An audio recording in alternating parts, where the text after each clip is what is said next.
Bapa di dalam surga, biarlah pujian ini bukan sekedar kami nyanyikan karena enak atau karena kami sudah hafal dengan liriknya, tetapi biarlah pujian ini sungguh-sungguh keluar dari lubuk hati kami yang terdalam, bahwa di hari terakhir dari tahun 2023 ini, kami benar-benar bisa mengakui bahwa Tuhan sudah sangat amat setia di dalam hidup kami. Dan kesetiaan serta kebaikan-Mu terus mengejar kami di dalam hidup kami. Bahkan saat kami tidak setia sekalipun, Engkau tetap setia. Itulah sebabnya Tuhan, kami berkumpul di rumah-Mu yang kudus. Karena kami tahu, ucapan syukur kami pun tidak cukup untuk menggantikan semua yang telah Tuhan anugerahkan di dalam hidup kami sepanjang tahun ini. Kami ingin punya komitmen yang baru, Tuhan. Kami ingin punya perjanjian yang baru. Kami ingin punya kehidupan yang baru. Better me version, lebih daripada hidup yang kemarin. Kami ingin masuk tahun 2024, berjalan bersama dengan Tuhan. Karena ketika kami berjalan dengan Engkau, semua pasti akan baik-baik saja. Bapa di dalam surga, kami siap untuk mendengarkan firman-Mu. Mari lawat kami ya Tuhan. Mari jamah kami ya Tuhan. Berikan peneguhan-Mu, berikan penghiburan-Mu, berikan kekuatan-Mu, berikan sesuai dengan apa yang masing-masing kami butuh. Terima kasih Tuhan. Hanya dalam nama Yesus kami berdoa dan bersyukur. Yang percaya bersama kita katakan amin. Bapak Ibu boleh tengok kiri kanannya, bilang seneng ya lihat kamu ada di sini. Yang dilihat temennya ya, bukan hadiahnya yang udah dapat apa belum. Seneng ya kamu dapat hadiah itu, jangan ya sambil nyinyir ya Bapak Ibu Saudara ya. Tadi ingat lagunya apa? Bergandengan tangan. Kalau bergandengan sama yang salah, sama-sama nggak dapat sebaris gitu ya Bapak Ibu Saudara. Nah, hari ini Bapak Ibu Saudara, kita sudah tiba di akhir tahun 2023. Berapa jam lagi? Kalau nggak ada hadiahnya nggak ada yang mau jawab. 12 jam lagi. TV-nya mati ya? Mati. Berarti PowerPoint bisa? Oke, bisa. Tolong disiapkan dari situ aja. Nah, di akhir tahun ini, hal yang paling bisa kita lakukan adalah bagaimana kita merenungkan kasih dan kebesaran Tuhan. Bukan hanya sepanjang tahun ini, itu yang paling singkat. Tapi sepanjang hidup kita, Bapak Ibu Saudara. Masing-masing kita umurnya berbeda. Dan sepanjang umur kita itulah Tuhan sudah menyertai kita. Hari ini dengan rendah hati, yuk kita masuki penutup tahun ini. Siap-siap menyambut lembaran tahun yang baru 2024. Sekitar 12 jam lagi. Tentunya kita masuk juga bersama dengan Tuhan, amin. Nah pertanyaannya sekarang, apa yang harus kita lakukan? Untuk masuk ke tahun 2024, ada orang yang memperbanyak tabungannya, depositonya, membeli lebih banyak barang, menyimpan investasi dan sebagainya. Boleh, kalau memang itu yang Tuhan izinkan di dalam hidupnya. Ada orang yang lebih rajin berdoa, lebih rajin beribadah, boleh mempersiapkan kerohaniannya. Dan ada banyak hal yang kita lakukan. Tapi satu hal yang ingin kita pelajari bersama, dalam memasuki lembaran tahun 2024, berjalan bersama dengan Kristus, kita harus bergerak maju. Kenapa harus ada bergerak dan maju? Karena bergerak itu bisa ke segala arah. Mundur juga bergerak, berputar juga bergerak. Tapi bersama dengan Tuhan masuk di tahun yang baru ini kita harus bergerak maju. Bukan mundur, bukan zigzag, bukan berbalik arah, tidak, tetapi bergerak maju. Yuk kita baca dulu Filipi 3 ayat 13 sampai yang ke-14. Filipi 3 ayat 13 dan 14. Apakah sudah tampil di layar? Atau Bapak Ibu bisa buka dari tablet masing-masing, gadget masing-masing, kitab cetak masing-masing. Sudah ketemu? Ya, kita baca sama-sama. Filipi 3 ayat 13 dan 14. 1, 2, 3. Saudara-saudara, aku sendiri tidak menganggap bahwa aku telah meraihnya. Tapi satu hal yang kulakukan, yaitu aku melupakan apa yang telah di belakangku dan mengarahkan diri kepada apa yang di hadapanku. Aku berlari kepada tujuan, yaitu hadiah panggilan yang diberikan oleh Allah di dalam Yesus Kristus. Tadi kita berlari maju ke depan waktu nomornya dipanggil. Ini hadiah semu, Bapak Ibu Saudara. Hadiah yang mungkin sebagian orang bilang, dapatnya itu aku juga bisa beli. Tapi untuk itu aja rasanya seneng ya, bisa dapat hadiah ya. Yang udah dapat ngangguk, yang belum dapat ngangguknya separoh gitu ya. Kapan dapatnya gitu kan? Nah, untuk hadiah yang ada di dunia ini saja kita senang dapatnya. Apalagi kalau kita berlari kepada hadiah panggilan surgawi yang kekal, harusnya kita lebih semangat, Bapak Ibu Saudara. Harusnya kita lebih giat, harusnya kita lebih bergairah, kita lebih spontan, kita lebih antusias. Sebagai umat Kristus kita harus belajar melupakan apa yang ada di tahun-tahun kemarin. Apa yang kejadian di tahun yang kita sudah lewati. Paulus mengingatkan kita dalam Filipi 3 ayat 13 dan 14 tadi, bahwa kita harusnya memandangnya ke depan. Bapak Ibu Saudara yang mengendarai kendaraan, entah itu kendaraan roda 2, roda 4, roda 6, roda 8, pasti tahu bahwa kendaraan punya kaca spion tengah dan spion kiri dan kanan. Berfungsi nggak spion itu sih ditaruh di kendaraan? Ada nggak fungsinya?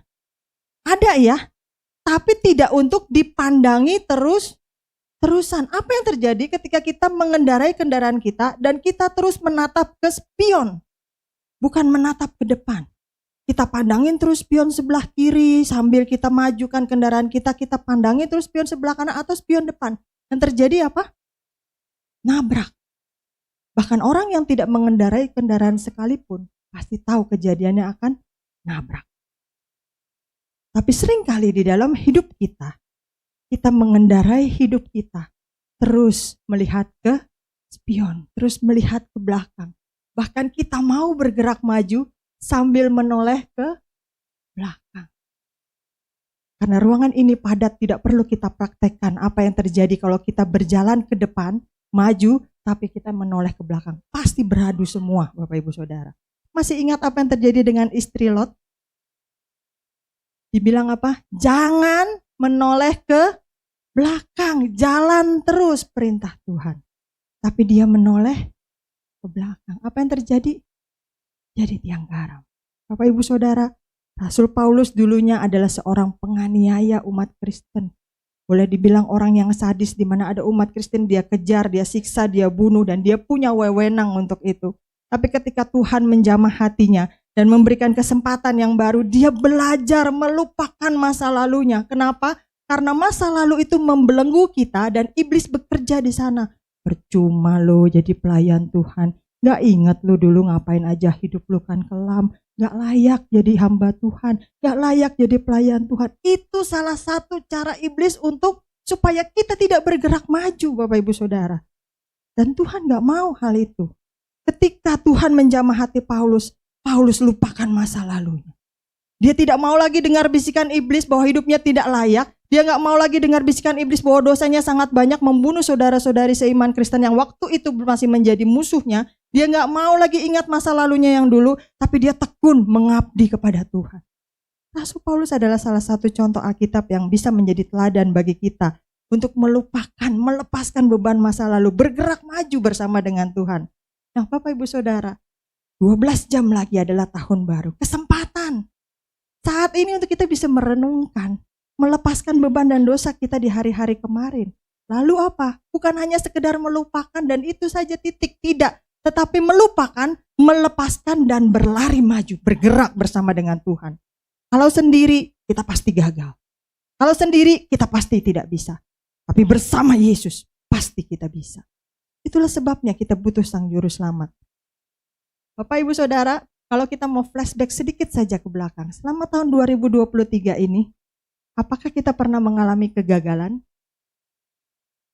Ada yang selama tahun 2023 ini tidak pernah mengalami kegagalan satu kali pun?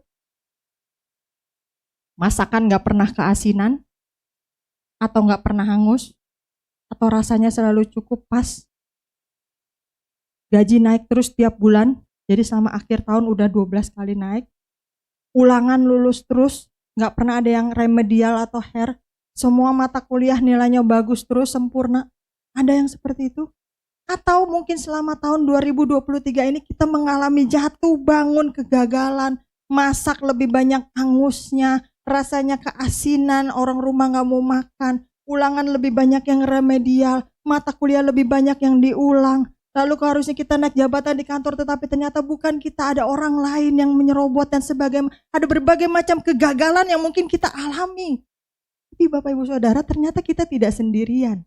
Seringkali kita merasa jadi orang termalang di dunia, orang yang paling susah di dunia. Dan ketika kita bertemu dengan orang lain, kita mulai adu-adu penyakit paling banyak.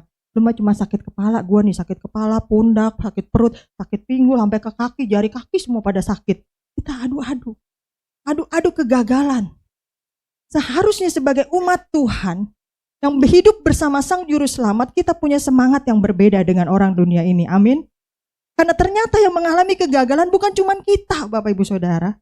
Kita tidak sendiri. Tapi tidak semua orang juga, Bang. Berapa banyak di sini yang belum pernah makan KFC? Nggak ada yang angkat tangan, berarti nggak jadi dipesenin. Karena semua udah pernah makan. Udah pernah makan ya KFC ya, Kentucky Fried Chicken ya. Setiap orang mungkin pernah makan, tapi berapa banyak orang yang pernah membaca jatuh bangunnya Kolonel Sanders sampai namanya bisa seperti sekarang. Tidak banyak orang yang tahu kisah pilu di balik keberhasilan KFC saat ini. Kalau kita mau tahu, pada usia 16 tahun Sanders berbohong tentang umurnya supaya bisa masuk menjadi tentara karena dia harus merawat adik-adiknya, dia harus bekerja mendapatkan uang. Papanya meninggal dan dia harus bertanggung jawab dengan adik-adiknya. Tapi kemudian karena akhirnya ketahuan, dia diberhentikan. Kemudian dia belajar hukum di perusahaan kereta api sampai akhirnya dia berkelahi mempertahankan hidupnya dan dia dipecat. Berbagai kegagalan dia alami, dipecat di sana, diberhentikan di sini, dan segala macam dia alami. Sampai ketika usianya 40 tahun, Sanders mulai menyajikan ayam di pom bensin. Perselisihan dengan pesaing kemudian berubah menjadi baku tembak yang mematikan sehingga dia mulai mengiklankan makanannya tempat lain. Dan kemudian dia berusaha membeli motel, 4 motel yang 4 tahun kemudian terbakar. Bayangin Bapak Ibu Saudara, kalau kita mengalami seperti itu rasanya mungkin udahlah selesai hidup gua, kelar nih ya. Kok melakukan segala sesuatu gagal, terus jadi tentara gagal, dipecat, bekerja di firma hukum dipecat, jualan ayam goreng pun gagal, dan sekarang beli motel, motelnya terbakar. Ada restorannya di situ ikut terbakar juga. Tapi meskipun demikian, Sanders tetap membangun dan mengoperasikan motel yang barunya kemudian sampai Perang Dunia Kedua. Tuh kan Bapak Ibu Saudara. Sampai seolah-olah ya ampun ini baru punya motel baru, sampai terjadi Perang Dunia dan motel itu terpaksa tutup lagi. Seolah-olah hidup ini tidak pernah berpihak kepadanya. Kok kegagalan-kegagalan sampai terjadi perang loh yang harus menghancurkan dia. Pada tahun 1939, Sanders menemukan 11 bumbu rahasia untuk ayam goreng yang dijual di restorannya. Dia mencoba menawarkan waralaba atau franchise setelah perang berakhir. Sebelumnya, dia ditolak. Berapa kali Bapak Ibu Saudara tahu? 1009 kali ditolak Bapak Ibu Saudara. Bukan cuma 1, 2, 3, 4 kali. Mungkin kita mengalami penolakan dalam hidup kita. Kita mengalami kegagalan dalam hidup kita. Thomas Alva Edison berapa kali melakukan percobaan sampai menemukan lampu pijar? Kalau tidak salah 10.000 kali dia mencoba. Sampai akhirnya kita bisa menikmati hasilnya. Coba kalau setelah 100 kali dia berhenti. Coba kalau Sanders berhenti setelah ditolak 100 kali. Enggak akan kita makan KFC saat ini. Tapi tidak disangka resep rahasia Sanders kemudian dikenal sebagai ayam goreng Kentucky atau Kentucky Fried Chicken menjadi hits. Sehingga dia memperluas bisnisnya. Dan kalau saat ini hingga tahun 2022 kemarin, tidaknya terdapat 25.000 gerai KFC di 147 negara di wilayah dunia. Di Indonesia, restoran cepat Faji itu juga ada, banyak sekali. Dan kapitalisasi pasarnya mencapai 3,49 triliun.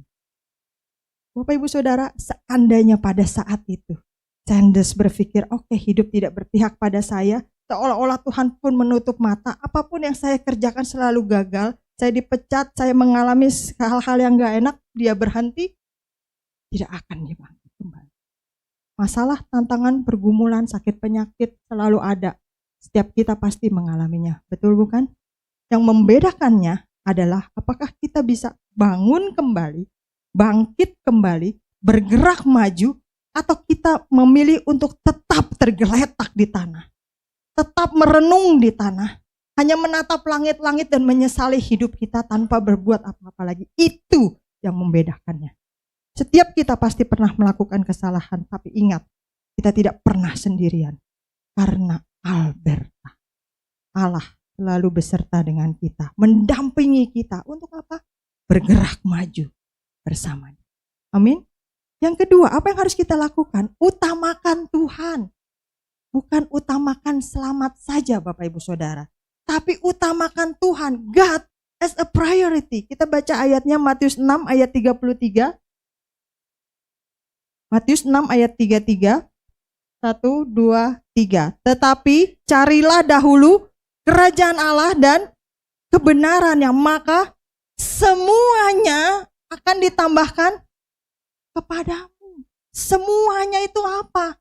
Semuanya itu beda-beda loh bagi saya Bapak Ibu dan Saudara. Tapi semuanya, apapun yang kita minta, apapun yang kita butuhkan, keperluan kita, kebutuhan kita akan ditambahkan. Kalau syarat yang pertama tadi apa? Cari dulu kerajaan Allah. Baru semuanya itu akan ditambahkan. Artinya dengan kata lain Bapak Ibu Saudara, kalau kita tidak lebih dahulu mencari dan menemukan Allah, dapat nggak yang lainnya? Tidak. Di tengah dinamika kehidupan dan ketidakpastian tahun depan 2024, baik tentang kondisi dalam negeri kita atau kondisi dunia ini, penting sekali untuk kita bisa menetapkan prioritas yang benar. Sesuai dengan ayat yang tadi kita baca, mari kita prioritaskan Tuhan. Cari Tuhan. Cari kerajaan Allah dan kebenarannya. Kalau kita mengutamakan relasi kita dengan Tuhan, kita bisa loh, kita mampu loh, kita kuat loh menghadapi berbagai dinamika kehidupan dengan apa? Tenang dan yakin bahwa Tuhan menyertai kita. Seorang anak di bawah 5 tahun, katakanlah seperti Shane begini, mungkin dia gak akan pernah berpikir, Papa besok bisa bayar uang sekolah gak? Papa bisa beliin aku jajan gak? Dia gak pernah nanya. Masuk aja ke Indomaret, ambil apa yang dia mau, ya kan? Dia gak pernah bertanya apakah papa mamanya bisa bayar. Kenapa? Karena dia yakin ada backingnya, ada papa mamanya yang akan mendampingi dia, bayarin dia, dan mampu. Kalau kita sebagai anak Tuhan memasuki tahun 2024 dengan penuh keyakinan bahwa kita punya backing Bapa Surgawi seperti itu, pasti kita jalannya juga mantap Bapak Ibu Saudara. Bukan backing manusia semata.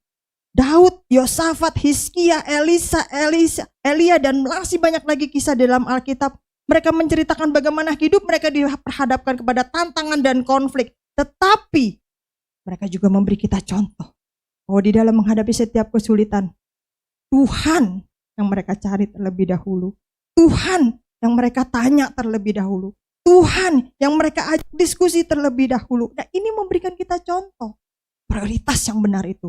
Tanya Tuhan dulu. Cari Tuhan dulu. Karena ketika kita mengutamakan Tuhan, artinya kita menghormati Tuhan. Kita menganggap Tuhan itu penting bagi kita. Kalau kita anggap Tuhan itu penting, kita mengandalkan Tuhan untuk menjalani hari-hari hidup kita di dunia ini. Betul atau benar? Satu kali seorang hamba Tuhan asal Surabaya, dia menceritakan kesaksian seorang ibu penjual tempe.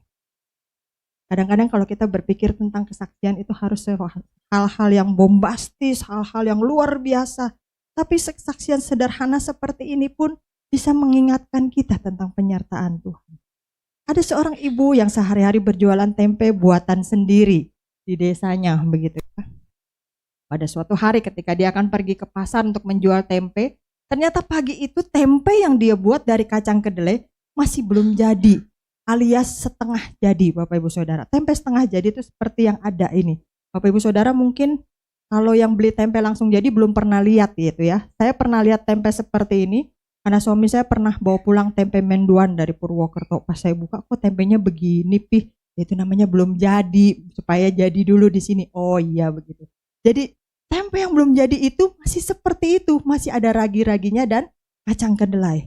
Ibu ini sangat sedih hatinya, gimana mau dijual? Gak ada orang yang mau beli tempe yang setengah jadi atau belum jadi seperti itu kan? Lalu kemudian kalau dia tidak habiskan jualan tempenya, gimana dia bisa dapat uang? Kalau dia tidak dapat uang, bagaimana dia bisa menghidupi anak-anaknya? Dia sangat sedih sekali karena pencahariannya hanyalah menjual tempe. Dalam suasana hatinya yang sedih itu di tempat jualanan, ibu yang memang aktif beribadah teringat akan firman Tuhan yang dikhotbahkan, yang sering dia dengar bahwa Tuhan bisa melakukan perkara-perkara yang ajaib.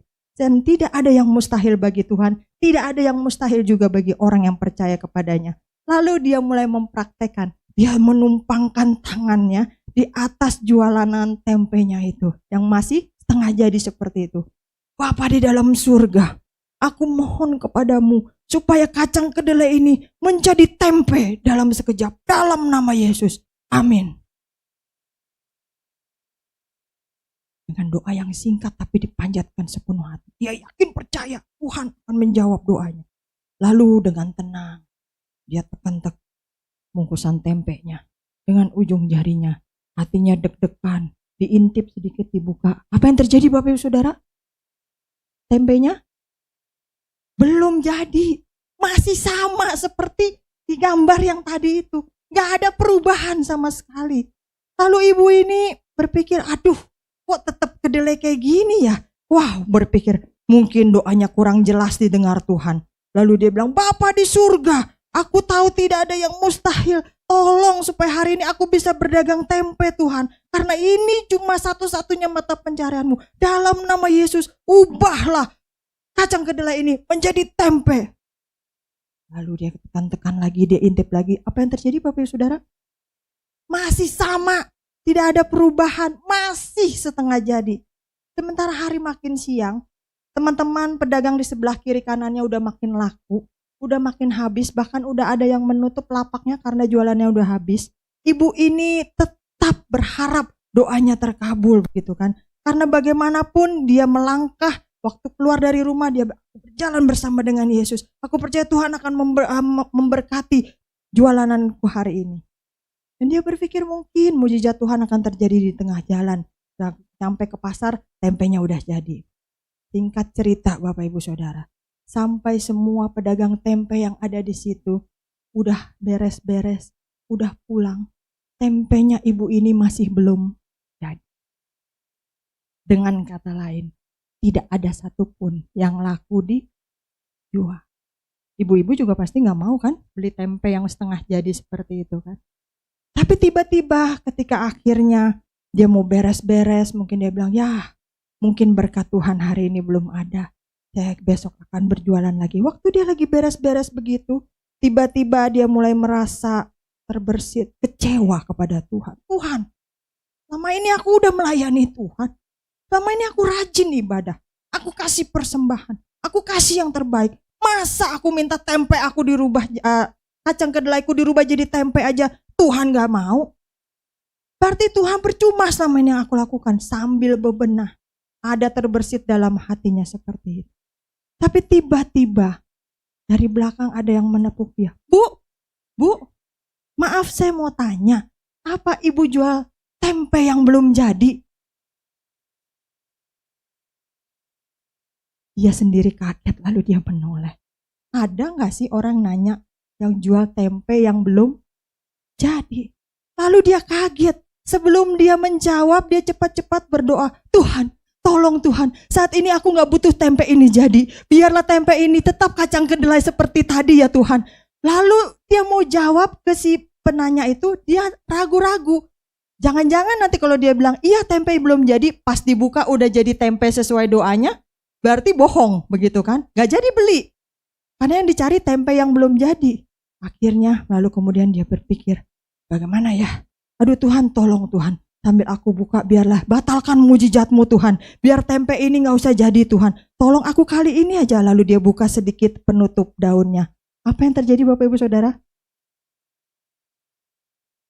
memang kacang kedelai itu masih sama seperti yang awal, tidak berubah sedikit pun. Lalu tapi yang berubah adalah suasana hatinya. Iya, saya jual tempe yang belum jadi, lalu semua dibungkus. Saya borong semuanya ya Bu, katanya. Anak saya tinggalnya di luar kota. Dia minta tempe harus dari kota ini. Tapi kalau dikirim tempe yang sudah jadi, nanti sampai di tempat anak saya tempenya sudah busuk, sudah rusak. Jadi saya mau beli tempe yang setengah jadi atau belum jadi supaya waktu sampai di sana tempenya sudah jadi. Saya borong semuanya Bu. Sebelum wanita itu pergi, dia penasaran sekali. Tapi dia bilang, iya, saya dengar katanya ada beberapa orang yang bilang, ibu itu yang jual tempe belum jadi. Dari mana teman-temannya bisa tahu dia jual tempe yang belum jadi? Dan mengarahkan dia. Lalu dia bersyukur, Tuhan terima kasih ya, mujizatmu tidak terjadi. Terima kasih ya, tempenya masih tetap belum jadi. Apa yang bisa kita simpulkan dari kesaksian ini Bapak Ibu Saudara? Seringkali kita memaksakan kepada Tuhan pada waktu kita berdoa. Kita mencari Tuhan untuk mengabulkan apa yang kita mau. Bukan mencari Tuhan untuk kita mengerti dan mengikuti apa yang Tuhan mau. Tuhan menolong kita dengan caranya sendiri dan itu berbeda-beda untuk setiap kita. Tidak pernah sama. Mujizat yang Yesus lakukan di dalam Alkitab pun dengan cara yang berbeda-beda. Karena apa? Sesuai dengan maunya Tuhan. Tidak ada yang mustahil bagi Tuhan. Dan tidak ada yang mustahil bagi kita, orang yang percaya kepadanya. Percayalah bahwa doa kita akan selalu dijawab oleh Tuhan. Sesuai dengan caranya sendiri. Jadi menghadapi dinamika hidup dan ketidakpastian. Pertanyaannya, apakah hidup kita sudah mengutamakan Tuhan?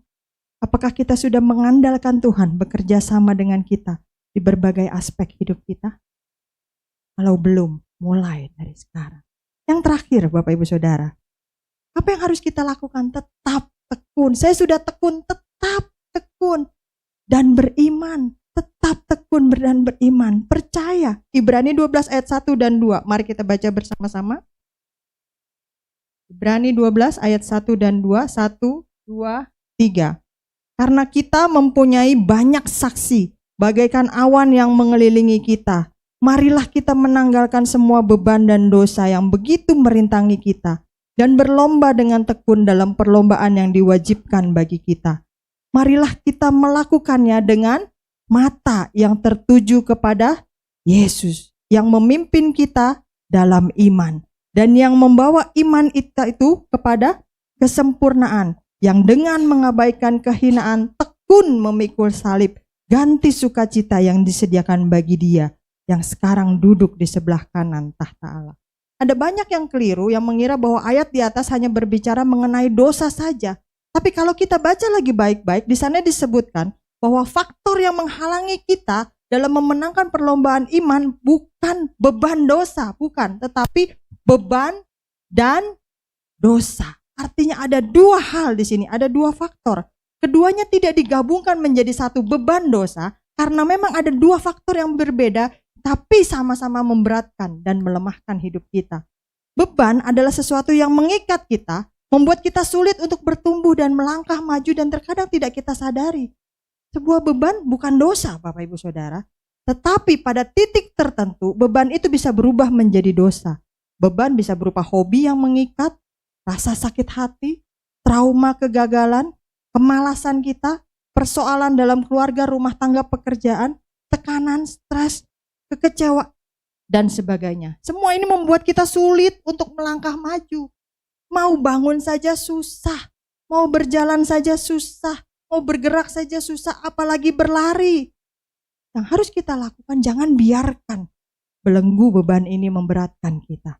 Karena lama-lama akan terjadi semakin berat, semakin parah, dan lama-lama menjadi dosa bagi kita. Oleh karena itu, lepaskan semua beban yang merintangi. Kalau dalam bahasa Inggrisnya, orang bule bilang unnecessary weight. Beban yang tidak diperlukan. Biasanya kalau sebuah kapal akan karam, kalau akan dilemparkan barang-barang yang tidak diperlukan, buang, supaya untuk menyelamatkan kapal tersebut. Kita bisa lepaskan beban itu. Di mana? di kaki Yesus, dia akan menggantikannya dengan kelegaan. Karena firman Tuhan berbunyi apa Bapak Ibu Saudara? Matius 11 ayat 28. Sudah sangat terkenal, marilah kepadaku semua yang letih lesu dan maka aku akan memberikan kelegaan kepadamu. Datang pada Yesus, bukan yang lain. Karena Yesus memberi bukti, bukan hanya janji. Berikutnya dosa. Dosa tidak hanya merintangi tetapi menjerat dan mengikat kita. Bisa membuat kita jatuh saat kita bertanding maju untuk menyelesaikan perlombaan iman kita. Dosa mampu mengikat kita sehingga kita gak bisa lagi bergerak Bapak Ibu Saudara. Dalam bentuk apapun, besar ataupun kecil, tidak ada dosa besar ataupun kecil di hadapan Tuhan. Kita manusia yang mengelompokkannya, ini mah dosa kecil, ini mah dosa putih, ini mah dosa samar-samar. Enggak, tapi di hadapan Tuhan dosa tetap dosa. Dosa mampu membawa kita bukan hanya ke dalam kegagalan demi kegagalan, kejatuhan demi kejatuhan, tetapi lebih parah daripada itu, dosa akan menyeret kita ke dalam kebinasaan. Dan Yesus hadir di sana untuk memutuskan rantai itu. Memutuskan rantai dosa kita supaya kita tidak terus terseret ke dalam kebinasaan. Tapi kita bisa diselamatkan. Makanya dia disebut Sang Juru Selamat. Upah dosa ialah mau. Setiap kita pasti berbuat dosa. Upah kita harusnya kebinasaan. Tapi Yesus hadir supaya kita diselamatkan dan dibenarkan. Untuk itulah kita harus mengakui dosa kita di hadapan Tuhan. Karena cuma Tuhan yang bisa menyucikan dosa kita. Nah, Bapak Ibu Saudara, di akhir tahun 2023 ini, mari kita terus bergerak maju. Jangan terjebak dengan kesalahan masa lalu, kegagalan masa lalu, penyesalan, trauma, apapun yang gak enak terjadi di masa lalu, serahkan itu kepada Tuhan dan tinggalkan di sana. Taruh Tuhan sebagai yang utama, hormati Dia, andalkan Dia dalam hidup kita, apapun juga, hanya Tuhan, cari Dia.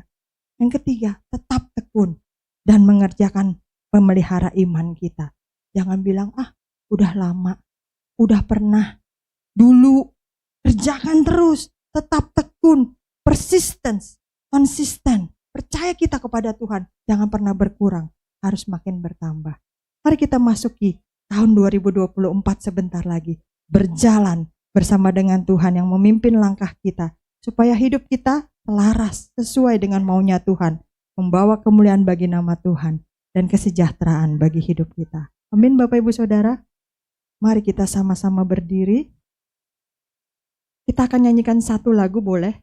Hidup ini adalah kesempatan.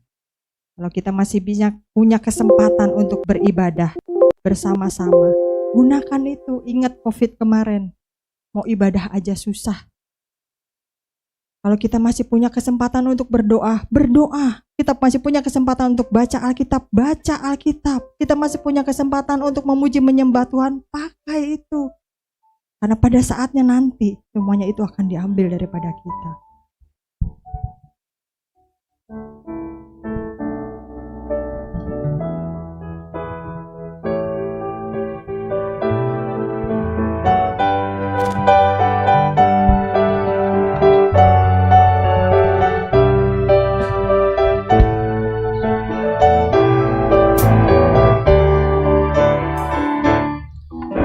Ini adalah kesempatan. Hidup ini untuk melayani Tuhan. Jangan sia-siakan waktu yang Tuhan beri. Hidup ini harus jadi berkah. Tuhan, pakailah hidupku selagi aku masih kuat. Bila saatnya nanti ku tak berdaya lagi, hidup ini sudah jadi berkah. Musik tetap mengalun dengan lembut. Saya memberikan waktu bagi Bapak Ibu Saudara untuk berdoa secara pribadi beberapa saat. Yesus berdiri di hadapan kita masing-masing. Dengan cinta kasih-Nya, Dia bersedia membuktikan janji-janjinya di dalam hidup kita. Dan dia sudah dan akan tetap melakukan. Saat ini perbaharuilah komitmen kita masing-masing. Taruh beban dan dosa kita di kakinya, supaya kita bisa bergerak maju bersama dengan Tuhan. Kalau selama ini kita taruh Tuhan di bagian yang terakhir, di bagian yang tidak terlihat, di bagian darurat, kalau segala sesuatu tidak berhasil baru cari Tuhan. Mulai sekarang ubah prioritasmu. Taruh Tuhan di tempat yang paling utama. Andalkan Dia dalam hidupmu. Maka apapun yang terjadi dalam hidup kita, kita pasti akan baik-baik saja. Terus tekun, kerjakan imanmu, pelihara iman. Karena iman jika tidak dipelihara tetap akan mati. Berdoalah, buat komitmen yang baru.